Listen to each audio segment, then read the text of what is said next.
Number one is the difference of two perfect squares. I know that because there's two terms. This is a perfect square. It's a minus sign, exponents even. So what I'm going to do here is I'm going to factor this as x squared minus 4 and x squared plus 4. Choice number 3.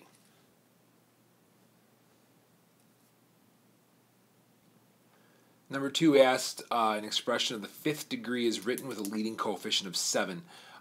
So that means that you're going to have an x to the fifth. This is going to be your highest exponent, a leading coefficient of 7. Now the leading coefficient means the coefficient of the highest powered term. They want a constant of 6. Choice 4.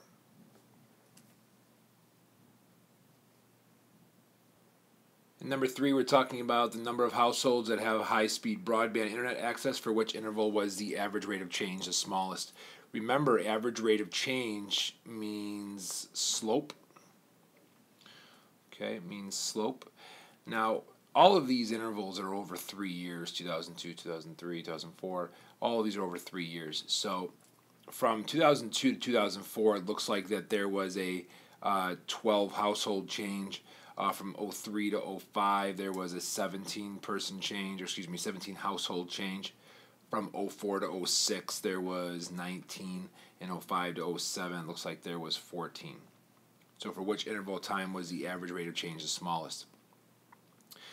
Now we don't have to use slope here because, again, all of these intervals are the same thing. You're just looking at how many number of households are changing.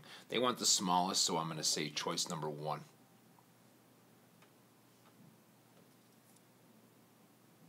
Number 4 is talking about a scatter plot comparing bags of popcorn and numbers of sodas sold.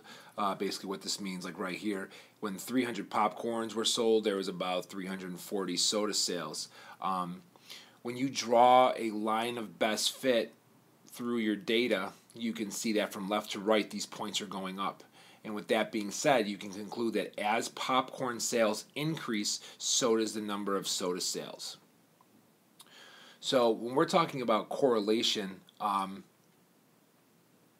correlation is basically how closely two things are related. Okay, so because this is going up from left to right, we're going to say that there is a positive correlation.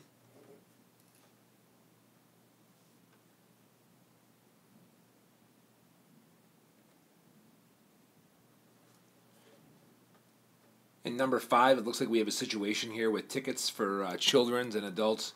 Again, this is interesting because they don't tell you to solve anything. But anyways, we have adult tickets. A is going to be the adult, and I believe the C is the child. So they sold 150 tickets. So the number of adult plus the number of child. So A plus C is 150. They sold 150 tickets. So it's going to be between choices 1 and 3. A child ticket costs $7.75 and an adult ticket costs $7.75. So what we do here is we take the child ticket and we multiply it by $7.75, okay, and then we add it to $10.25 times the adult, and that equals the $1,470 that they sold. So that looks like that is going to be choice number 1. For the redo, make sure that you come down to a solution. X equals some number and Y equals some number. The table below shows the values of 4 different functions. The good news here is that they're all of these x's are increasing by 1, so that's good. They're all going up 1. So for like which table represents a linear function, and with linear they have to go up by the same amount each time. Go up by the same amount for each x increase. So as x goes up by 1, this goes up by 7. Goes up by 1, goes up by 7.